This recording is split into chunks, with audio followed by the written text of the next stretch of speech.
Olá, eu sou o Vitor Castilho e irei apresentar o artigo sobre a influência da sazonalidade das vazões nos critérios de outorga de uso de água, um estudo de caso do Rio Paraopeba, escrito por Bruno da Silva, Demétrios da Silva e Michel Moreira e publicado no ano de 2015.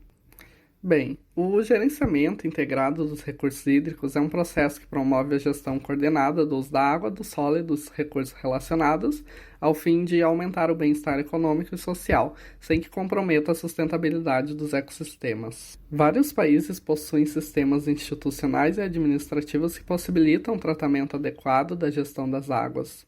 No Brasil, por exemplo, dispomos de uma das mais modernas legislações de recursos hídricos, instituída pela Lei nº 9.433 de 1997, a chamada Lei das Águas. Um dos principais instrumentos de gestão e planejamento de recursos hídricos é a outorga dos direitos de uso de recursos hídricos. A outorga ela permite ao seu detentor, por um período pré-estabelecido, o direito de uso de determinada quantidade de água, condicionado à sua disponibilidade. As vazões mínimas de referência adotadas para fins de outorga pelos órgãos gestores de recursos hídricos influenciam diretamente no total disponível para a outorga.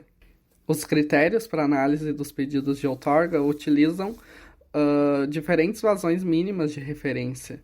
No Brasil, cada estado tem adotado critérios específicos para o estabelecimento dessas vazões mínimas de referência para outorga, sem apresentar justificativas para a adoção desses valores. E como parte dessas vazões mínimas de referência elas são outorgáveis, a limitação do uso da água, principalmente nos períodos de maior disponibilidade hídrica. Assim, a diversidade de vazões mínimas de referência adotadas, incluindo os diferentes percentuais de vazão para outorga, afeta diferentes usuários e suas diferentes atividades econômicas, como irrigação, abastecimento urbano, geração de energia, produção industrial e etc.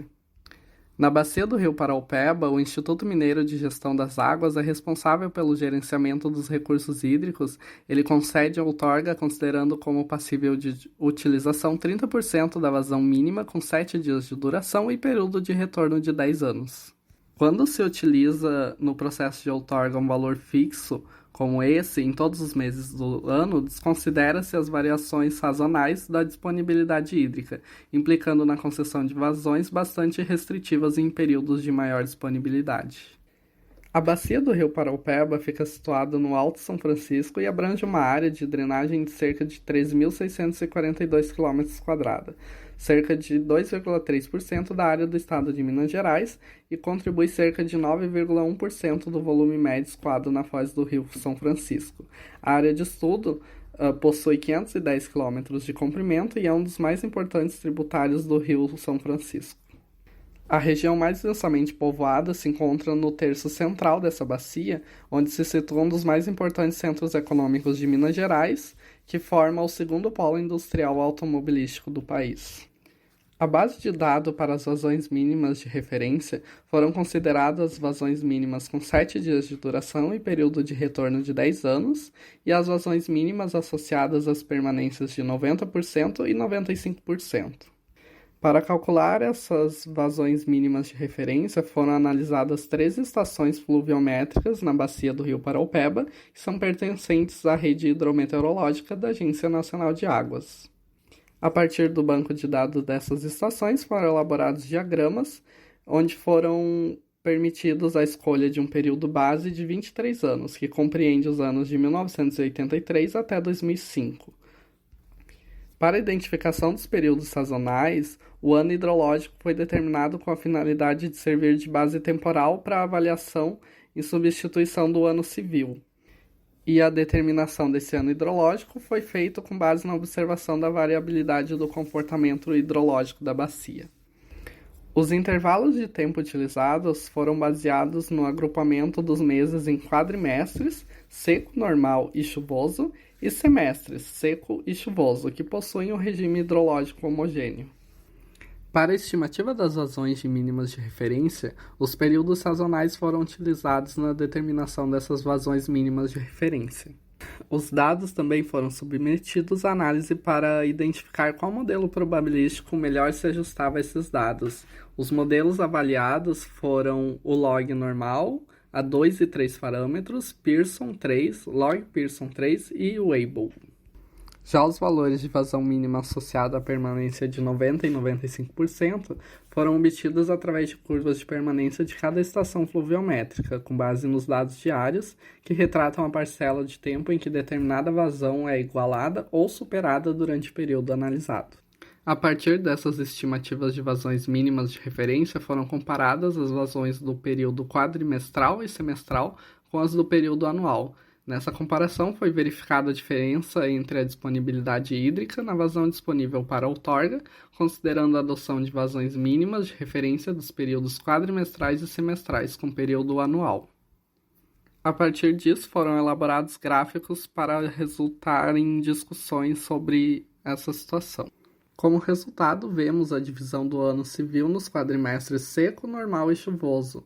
É possível observar na figura 2 que o quadrimestre normal apresentou a vazão mínima no sentido decrescente rumo ao quadrimestre seco, conforme observado por Marx em 2010.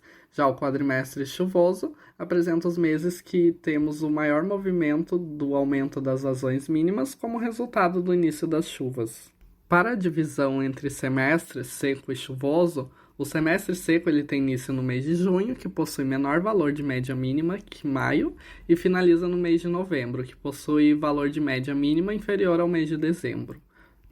Já o semestre chuvoso inicia-se em dezembro e termina em maio. Já na figura 3, temos a frequência de ocorrência da menor média de valores de vazão em 7 dias consecutivos ao longo do ano, e sua porcentagem relacionada aos quadrimestres, na figura 3A, e aos semestres na figura 3B, que irei apresentar a seguir.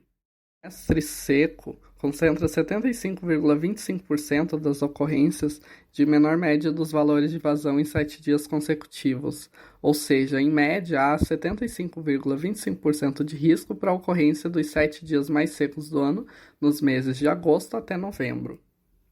Já no quadrimestre normal, de abril a julho, o risco é de cerca de 13,94%, e no quadrimestre chuvoso, o risco é de aproximadamente 10,91% de ocorrência. Já na figura 3B, podemos ver que a frequência para os semestres seco e chuvoso, temos que no evento com menor média de valores de vazão de 7 dias consecutivos, no semestre chuvoso é de 16% de chance de ocorrência e no semestre seco é de 84% de chance de ocorrência. Para a comparação entre as vazões mínimas de referência de base sazonal e anual, temos na tabela 2 a diferença percentual média das vazões sazonais em relação à vazão anual, correspondente às estações utilizadas no estudo. Podemos observar que na análise de vazões mínimas com 7 dias de duração e período de retorno de 10 anos, os quadrimestres chuvoso e normal apresentam flexibilidade média de 126% e 72% respectivamente, e o semestre chuvoso apresenta flexibilidade média de 96%. Já no quadrimestre seco e no semestre seco não houve flexibilização das vazões. Para as vazões mínimas associadas à curva de permanência, foi observada uma flexibilidade nos quadrimestres normal e chuvoso e também no semestre chuvoso. No quadrimestre seco e no semestre seco não houve flexibilização, pois houve a diminuição dos valores de vazões de referência no quadrimestre seco e no semestre seco. Já na figura 4, nós podemos ver as diferenças percentuais nos períodos sazonais estudados para as estações utilizadas no estudo, considerando os quadrimestres chuvoso, na figura 4A, o quadrimestre normal, na figura 4B, o quadrimestre seco, na figura 4C, o semestre chuvoso, na figura 4D, e o semestre seco, na figura 4E. As estações com valores com 7 dias consecutivos de menor média dos valores de vazão fora do quadrimestre seco e do semestre seco tiveram vazões maiores que as vazões de base anual e, portanto, também apresentam uma flexibilidade em relação ao quadrimestre seco. Podemos observar isso na figura 4C e na 4E. Ao analisar as vazões de referência com permanência de 90% e 95%, os quadrimestres chuvoso e normal e também o semestre chuvoso obtiveram valores sazonais superiores quando comparados ao período anual de dados. É possível observar esse fato na figura 5, que explica a alteração do comportamento da curva de permanência devido à diminuição do período de análise e à utilização dos dados de vazão dos períodos de maior disponibilidade hídrica, acarretando no achatamento do gráfico. Essa análise quantitativa sazonal da disponibilidade hídrica, ela permite aumentar a possibilidade de exploração da água. Entretanto, é necessário ainda contemplar uma análise qualitativa da água, pois certas características dos empreendimentos podem fazer com que essas atividades também sejam de forma sazonal. Ou seja, é quando acontece o maior consumo e aporte de efluentes despejados no corpo receptor, mesmo que não coincida com o período de maior escassez de água da bacia. A partir desse estudo, é possível concluir que as diferenças relativas entre as vazões mínimas de referência sazonais e as de base anual, elas foram expressivas nos quadrimestres normal e chuvoso e também no semestre chuvoso. É possível observar também que não houve diferença relativa para as vazões mínimas com 7 dias de duração e período de retorno de 10 anos no semestre e no quadrimestre secos, em relação à base anual. Enquanto as vazões associadas à permanência de 90% e 95% nesses dois períodos foram menores comparados ao período anual. Por fim, é possível observar que o uso dos critérios baseados no comportamento sazonal da bacia propiciou uma flexibilização nas vazões outorgáveis na bacia do rio Paraopeba nos quadrimestres chuvoso e normal, assim também como no semestre chuvoso. Esse estudo ele mostra como é necessário analisar o comportamento hídrico sazonal para que seja possível uma flexibilização nas vazões outorgáveis, principalmente nos períodos de maior disponibilidade hídrica.